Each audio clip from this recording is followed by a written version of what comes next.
ತಪ್ಪೇ ಮಾಡಿಲ್ಲ ಅಂತ ಯಾಕೆ ಎದುರ್ತಿದ್ದಾರೆ ತನಿಖೆ ಆಗಲಿ ಅಂತ ಯಾರು ಎದುರ್ತಾರೆ ಅವರು ಸಿಎಂ ಅವರು ಶೆಟ್ಟರ್ ಹೇಳ್ತಾರೆ ತನಿಖೆ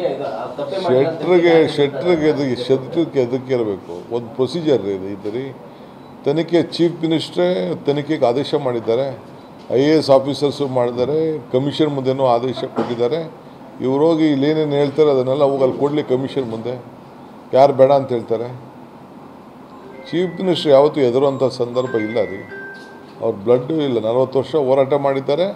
ಮುಂದುವರ್ಸ್ಕೊಂಡು ಹೋಗ್ತಾರೆ ಸರ್ ಈ ವಿಚಾರದಲ್ಲಿ ರಾಜ್ಯಪಾಲರು ದಲಿತರು ಅನ್ನೋಂಥದ್ದು ಟ್ರಂಪ್ ಕಾರ್ಡ್ ಅನ್ನ ಬಿಜೆಪಿ ಅವರು ಯೂಸ್ ಮಾಡ್ಕೊತಾ ಇದ್ದಾರೆ ದಲಿತ ರಾಜ್ಯಪಾಲರ ಮೇಲೆ ಇವರು ಆಕ್ರಮಣ ಮಾಡ್ತಾ ಇದ್ದಾರೆ ಸಂವಿಧಾನದ ಹುದ್ದೆ ಅವ್ರನ್ನ ಅಲ್ಲಿ ಕುಡಿಸಿದೆ ಜಾತಿ ಮೇಲಲ್ಲ ಈಗ ಅವ್ರ ವಿರುದ್ಧ SC ST ಕಾಯ್ದೆ ವಿರುದ್ಧ ಯಾರ್ಯಾರು ರಾಜ್ಯಪಾಲ ನಿಧಿ ಮಾಡಿದ್ರೆ ಅವ್ರ ವಿರುದ್ಧ ಪೊಲೀಸರು ಕೇಸ್ ದಾಖಲು ಮಾಡ್ಕೋಬೇಕು ಅಂತ CBI ಅವರು ಹೇಳ್ತಾರೆ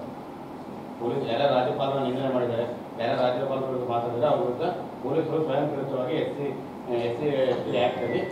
ಪ್ರಕರಣ ದಾಖಲಿಸಬೇಕು ಅಂತ ಹೇಳ್ತಾರೆ. ಈಗ ಹೊಸ ಹಾಸ್ಪಿಟ್ಲ್ ಇವ್ರು ಮಾಡಿಸಿದಾರಲ್ಲ ಕರ್ಕೊಬಂದು ಸೇರ್ಸೋಣ ಕರ್ಮ ಇಸ್ ಬ್ಯಾಕ್ ಅಂತ ಮತ್ತೆ ಬಿಜೆಪಿ ಅವರು ತಮ್ಮ ಫೇಸ್ಬುಕ್ ಸಾಮಾಜಿಕ ಜಾಲತಾಣದಲ್ಲಿ ಹಾಕುತ್ತಾ ಇದ್ದಾರೆ. ಹೇಳಿ ಕರ್ಮ ಇಸ್ ಬ್ಯಾಕ್ ಅಂತ. ನನಗೆ ಆ ಭಾಷೆ ಗೊತ್ತಾಗಲ್ಲ. ಅಂದ್ರೆ 2011ರಲ್ಲಿ ಅವ್ರಿಗೆ ಜೈಲಿಗೆ ಹಾಕಿದ್ರು, ಈಗ ಅವ್ರು ಹೋಗೋ ಪರಿಸ್ಥಿತಿ.